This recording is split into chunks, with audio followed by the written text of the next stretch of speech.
जी नाजरीन, एक चौंका देने वाली खबर दे रहे हैं, दिल पे हाथ रख कर सुनिएगा और अल्लाह ताला से माफ़ी मांगे कि मुल्क में ये होने क्या जा रहा है। इस्तग़फ़ार की कसरत करें तो सुनिए आज की चौंका देने वाली न्यूज़। बिजली की कीमतों में तकरीबन 8 रुपये फी यूनिट इजाफे का इम्कान। बिजली सार्फिन के लिए एक और बुरी खबर सामने आ गई।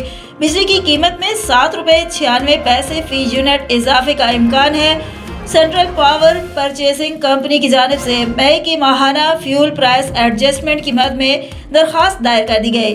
नेपरा 27 जून को दरख्वास्त पर समाअत करेगा। CCPA के मुताबिक मई में फर्नस आयल से 8.80% बिजली पैदा की गई।